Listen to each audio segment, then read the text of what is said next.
Before I start to share my ideas with you, I want to give you something that's going to help you be a better communicator. Now, just trust me, I hope I have enough for everyone. It's a number 2 pencil. And the number 2 pencil is not sharpened because it's actually going to help you speak, not to write. Now, of course, you can sharpen. I hope I have enough for everyone. Because there are so many ways that we communicate. Sir, would you like a pencil? Okay. Thank you. Oh, I think I might just make it. Thank you. Okay. And some of them are nonverbal. One thing you may not know is that the majority of the way we communicate has nothing to do with the words that we use. It's nonverbal. If you're short, give it. And I'm short one. It's okay. No, it's okay. I'm a library staff member. Okay. Well, you can get your own pencil then. Okay. Terrific. Okay, I have a question for you. How many times did you speak today? How many times did you speak today? To your partner? To your dog? To your cat? To make a dental appointment? To call your boss to say you were going to be late because you were coming to Creative Zen? Right? We talk, but we don't speak. We speak on average from 7,000 to 20,000 words a day. Now, you might be thinking, women are more loquacious than men, by a little bit, not much. But we speak words, but what meaning do we bring to those words?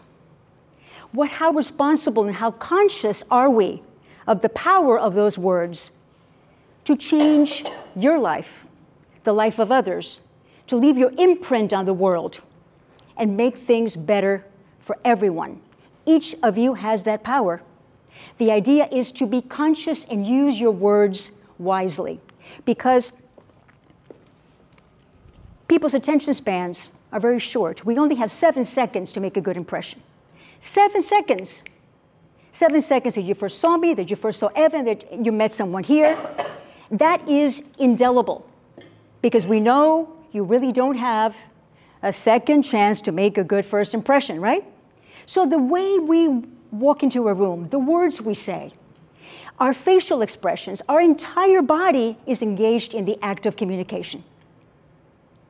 And so we can't take that for granted, because my goal today is to help you elevate and unleash the natural speaker in you. This is the currency of life, is communication. And it underlines and supports everything we do. We're just not aware of it. We take it for granted. So when I ask you, did you speak today? How many words did you speak today? Imagine if every word was imbued with consciousness and awareness of your ability, that energy that you're putting out there into the world by expressing your ideas through words. Warren Buffett, who you all know, was a chronic stutterer, and he was also tremendously afraid of speaking. He put himself through tons of programs. Of course, we know he was successful, but he attributes a lot of his success to communication. He says, if you can master communication, you can double your net worth. And he knows what he's talking about. But we're not talking about financial necessarily. That's one important part of our lives. What's really important is the connection between mind and heart. Mind and heart. Because research tells us that the best way to get to the mind is through the heart. Feelings, emotions, lived experiences, and the storytelling that comes with that emotion, and how we each are storytellers. Research also tells us that eye contact, that direct eyeball to eyeball, is one of the most important connectors that we can use to establish trust, credibility, authenticity. And the communication that I want you to think about is your natural, your truth, speaking your truth. Which is why I am talking about boots, I am on a mission to slay the dragons of bad communication. It's my mission. It really is. and I'm passionate about it. So if you look at the dragons as figurative, they're allegorical, it's a metaphor. It's a metaphor for all things that get in the way of your power when you speak. All things real or imagined that get in the way of your ability to connect with other human beings in a meaningful way. Most of those are imagined. Very few of them are actually really physical or present. And if they are, we know we can overcome them if we simply determine that we want to get our voice out and make that difference in the world. We are drowning in information. Drowning in information. Overload. Overload everywhere. Digital, external, billboards. I mean, there's no way that we can consume or process all the information out there. But with all that clutter, we are drowning, but hungry. Hungry for meaning. Hungry for connection. Hungry for a sense of purpose, a grounding, a spirited place where we can claim our own and know that we have a purpose. And we know that bad communication has tremendous negative effects. It ruins teamwork. It can actually undermine companies, fractures organizations. It ruins careers and reputations. Anyone here who's in communications knows how easily reputations can go under. Right? It also hurts families, creates trauma, generational trauma. When children take that pain with them and it's not allowed to express itself in a positive way. People-to-people communication is the oldest way of connecting with other humans. If you think back, way before there was anything to write on, even before there were cave walls to paint on, everything that humans communicated was verbal. Stories, legacies, even if the kings would go around and telling stories instead of having, because no one could read, right? So everything was done verbally. So the power of the word was what ruled the world for centuries before the printing press or before the clay tablets. So just imagine that is now eroding. It's eroding based on technology, digital overload. AI is now threatening to speak for us, write for us, reproduce our images. And we know that Generation Z, they are born with a device in their hands, and they live with a device in their hands. And I have to tell you, I've been asked to teach middle and high school children how to speak because they don't know how to. They communicate via texting, TikTok, and the personas that they create through their devices. So, if this is the future generation, I think we're in trouble with our communication, aren't we? Communication is a currency. These are my books. I have like 60 books on public speaking, and I keep collecting them. I haven't written mine yet. Soon, it's coming. But it's so important to really understand the underpinnings of communication. I'm passionate about my work as a public speaking coach because there was a time when I couldn't speak at all. I couldn't speak at all. I was a child coming from Cuba at age 7.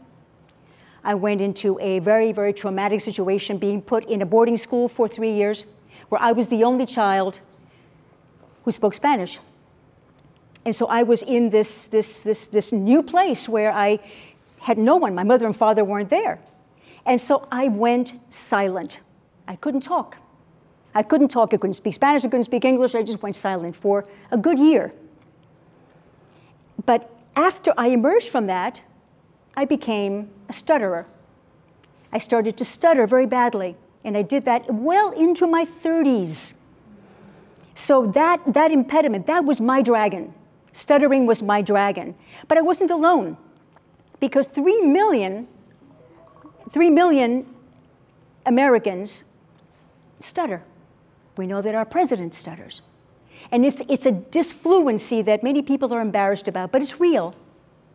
But we can still communicate. However, it does affect the perception of people who stutter. So much so that Demosthenes was a Greek orator.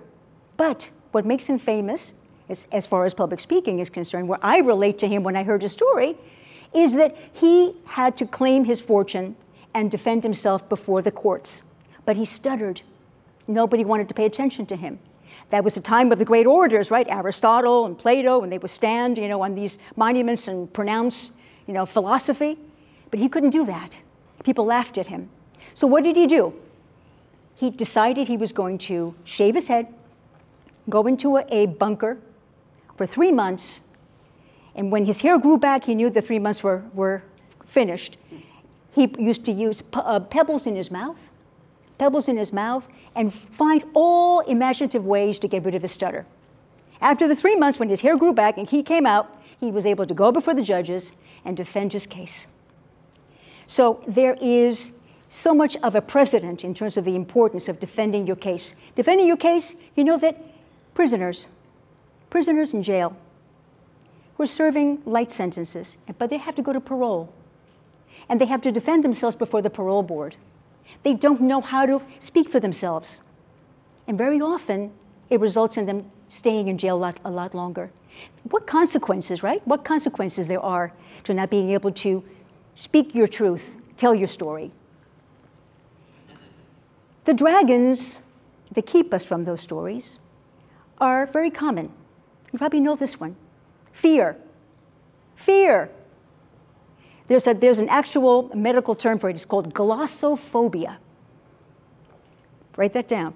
So you do a trivia quiz with a neighbor. Do you know what glossophobia is? Yes, it is fear of public speaking. It is fear of public, but it's more than that. It's social anxiety. It's fear of embarrassment. It's fear of ridicule, like Demosthenes was. Now, is there anyone here who has not felt nervous at a time when you had to speak? Anyone who has never been? You're breaking my rhythm here, because usually someone raises a hand and I say, liar, liar, because everyone feels it at some time or another. Mark Twain said that there are 2 types of speakers. Okay, those who are nervous and those who are liars. So maybe your dragon is that you are an introvert and you think that only extroverts can communicate comfortably, right? Introverts, shy, withdrawn, right? Extroverts out there, theatrical, flamboyant. That's not true. That's a misunderstanding. Introverts organize their ideas privately. They're more methodical, more thorough in their thinking, their formulating, choosing their words. Extroverts may be more impulsive at the time that they have to share something. And as a case in point, Barack Obama, Oprah Winfrey, Winston Churchill, Abraham Lincoln, they were all introverts. And there are many, many more who we will never find out about, but that was there because they knew that they had to overcome any degree of shyness because they had a role to fulfill. They had to save the world. Maybe your dragon is that you have sloppy speaking, that you tend to use, like. I mean, you've heard them over and over again, but the one that's really like sticks under my skin is like, it's like this, it's like that. Particularly younger generations use like constantly. That's called filler words. It's clutter.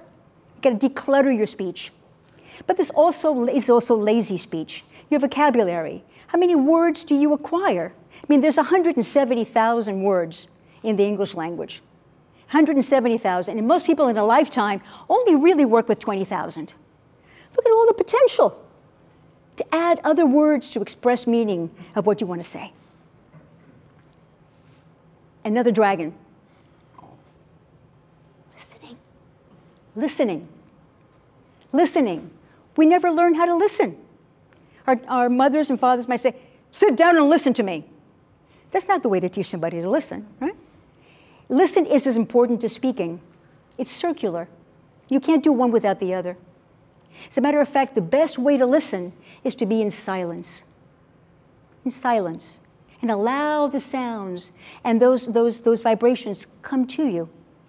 To listen without thinking about what you're going to say. Have you heard someone say, I had a great vacation, I went to Aruba, and you're not really listening. You're listening, and all the while thinking about, I'm going to tell them about my vacation. My vacation was better than that. We have that tendency, so you're not listening. What a beautiful thing. You gift somebody attention when you listen. Yes? Now, I think this last dragon, there's many more, but these are like the top ones. Body language. Body language. We were going through the meditation where we're asked to sit straight, right? To fill our lungs with air. Body language says so much. There's a whole study, there's a science to body language. Facial expressions, your gestures, your hands, and your body's an extension of your voice. And by the way, the voice is like your fingerprints. No one has your voice. No one. It's unique to each and every one of you. Isn't that magical? No one sounds like you.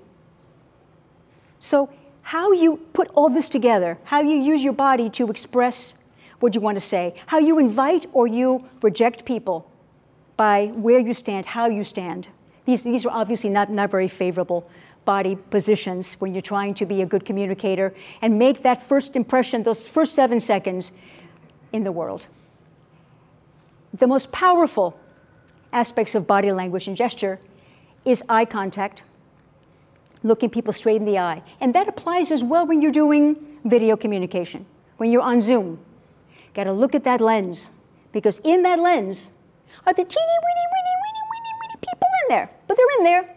If you envision that it's people at the other end, not a plastic lens, you start to feel that connection. But the eye contact on video as well as in person makes the difference between trust and credibility or the opposite, right? And we need trust. We need to be able to work together and trust each other because we're all in this together, aren't we? The other is a smile. Smile. It is a universal connector. Go anywhere on earth, smile at someone, and they know what it means. And they know what it means. Now, there are many different types of smiles. There's the forced smile, the tight-lipped smile, and the sarcastic smile. I'm not very good at mimicking them, but you've seen them. But the real, authentic, genuine smile, according to scientists, is called the Duchenne smile. Duchenne. It's a French last name. There was a gentleman about 100 years ago who studied these things, studied body language, and studied smiles. And his name was Duchenne. And so he then classified that the smile that's the most genuine is the one that shows teeth, wrinkles the eyes, okay, and engages all the zygomatic muscles in the face. And it does something else. It brings the individual a sense of joy, a sense of happiness. And so therefore, there is a scientifically proven technique that if you take your pencil and you put it between your teeth,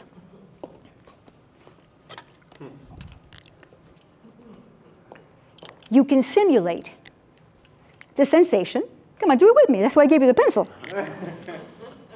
The sensation of happiness.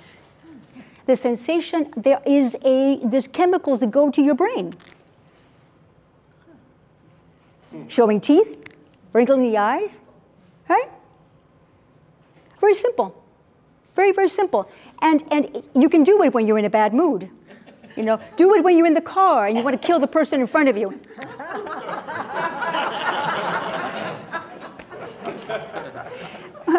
Possibly the person in the other lane is going to say, what is going on here? But it's true. It happens, and the smile is extraordinarily useful. Now, what is the antidote to bad communication? How do we get through? How do we deal with all these dragons? How do we find our place, our voice? Well, I have a secret formula for you. It's so powerful. It's sharper than the best dagger. It will, if not wound, but might kill all those dragons that are keeping you from your best use of your voice and ideas to change the world. It's called bliss. It's called bliss. It is a remarkable, simple formula for some things you can do, and I'm going to explain what they are, that we've already started doing here. It is something that is innate in who you are and what you do. Because the first one is breath. Breath. Breath, inhale is inspiration. Exhale is expression. Stand tall. Fill your lungs with air. Understand that your voice comes not from your throat and from your larynx and from your vocal folds, but from all of you. You need the air, you need the energy. Voice is energy. So you need a good breath, right? When you're nervous sometimes, you run out of breath, right? You want to say so many things and then you run out of breath. Understand that breath is what makes your voice work. So breath is part of bliss. The next one is love. Love. Why love? Because they say that if you don't love yourself, you can't love another.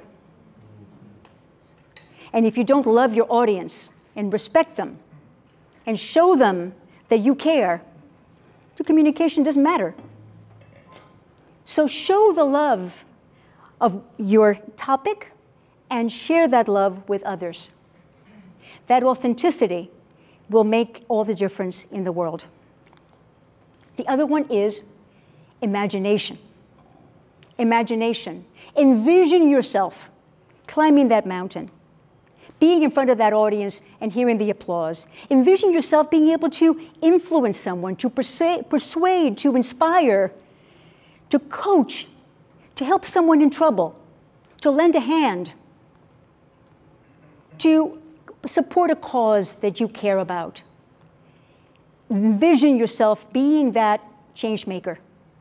The imagination can help you. Hold it in mind. The first S is service. Service. You're providing a service. Your ideas can be significant catalysts to change.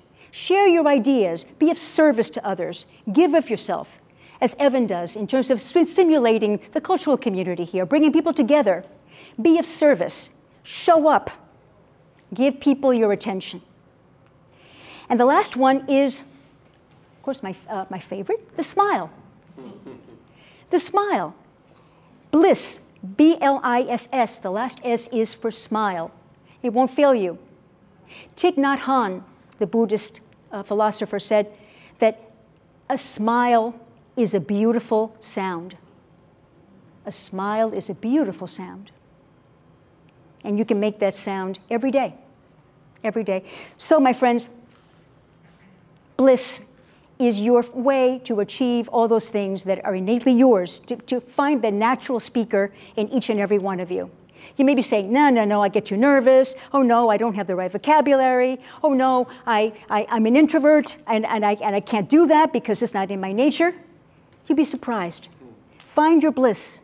Be of service. Love your audience. Love yourself. Know that you have a place in the world and that your ideas, your words, can make a difference in the world. You have the power. It just takes one voice to make that difference. And so, help me slay the dragons of bad communication, find your bliss, and thank you for listening today.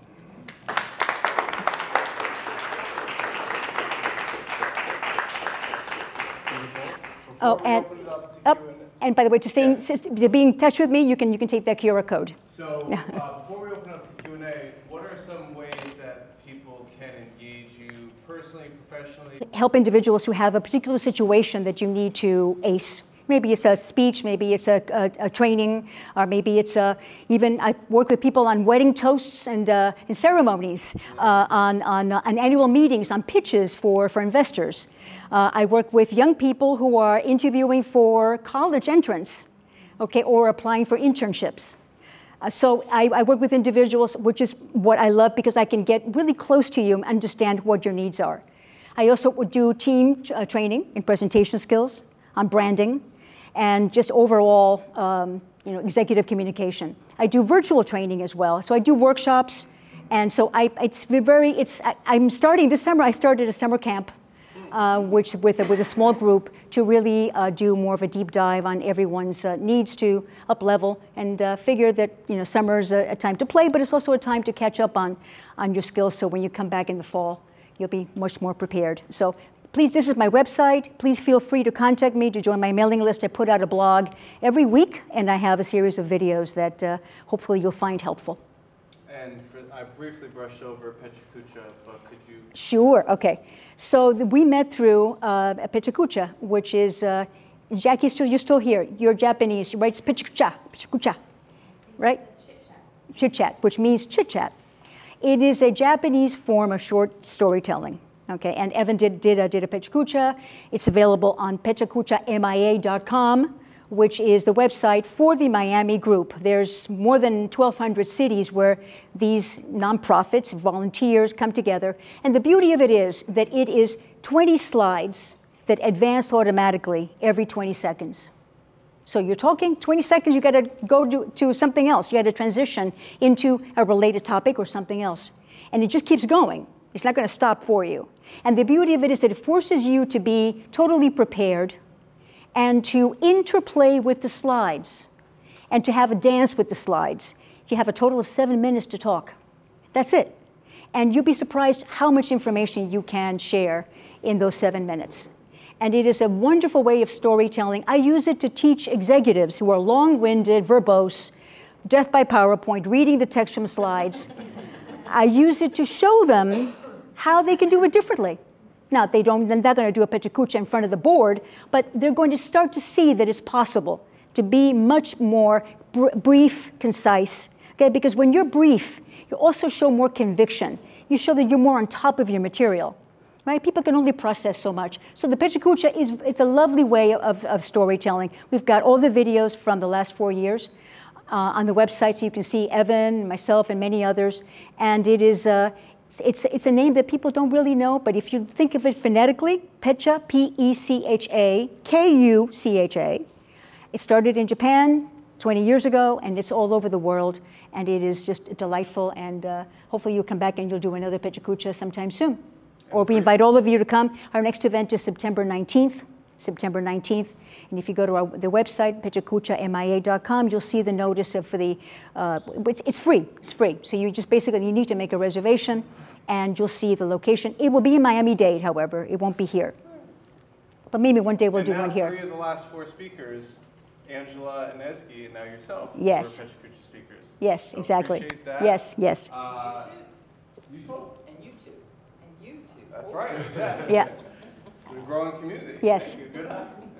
Any questions from the audience for our speaker? I do.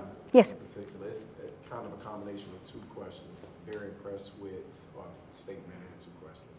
Very impressed with his story. I'm curious about this.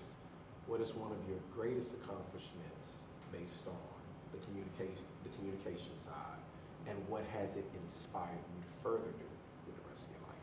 Ooh, thank you. What a lovely question. Very thoughtful question. The best way I can answer that is when I was invited to be an on-air contributor for MSNBC. That was in its initial first couple of years. I was the token Latina, Hispanic. There was a diverse group of, they had to be diverse, of individuals around the table commenting extemporaneously on the news of the day.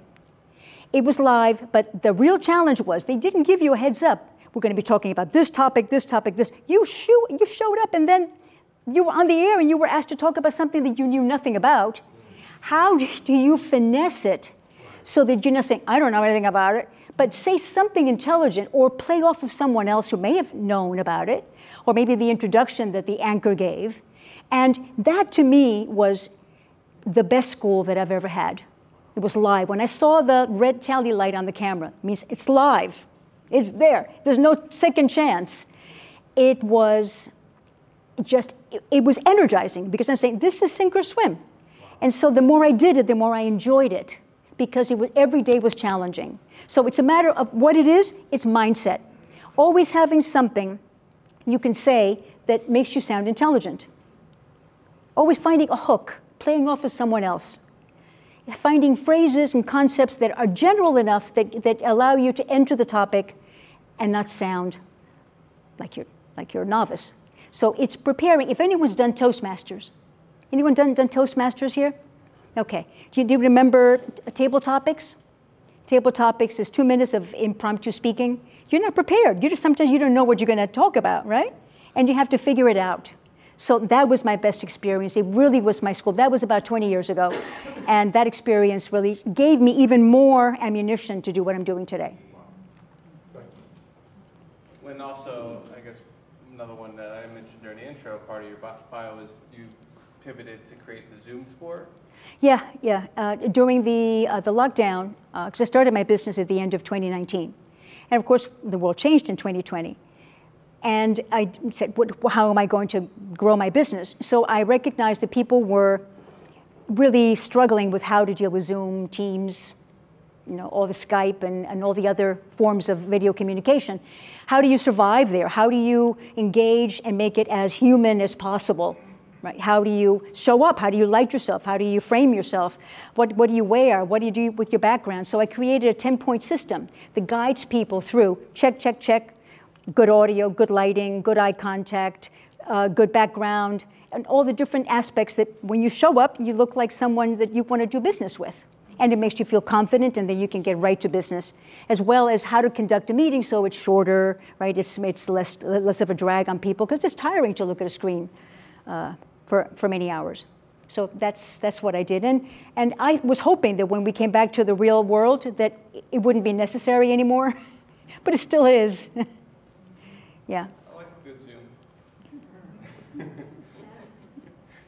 Any other? I have a quick question for you. Yeah. So you have had an opportunity to work with a diverse amount of people and obviously in different industries. How do you pivot from one industry to another to be able to still provide them the tools of good public speaking? I enjoy that very much because I get an inside peek at industries that I would ordinarily not have a chance. Like, for example, I finished recently with a client who is a marble importer. A marble importer. I didn't know anything about marble. I didn't know the difference between quartz, marble, and natural stone, and coming from Turkey, and this and that, and matching colors. And so it was interesting to give him talking points and to make him more fluent in the way he described his business. I needed to have a little bit of insight into his business. So I do enjoy that because it really keeps me sharp and gives me insights into a multitude of different areas in the world that I wouldn't ordinarily see. And you have to have the context in order to be able to coach people accordingly.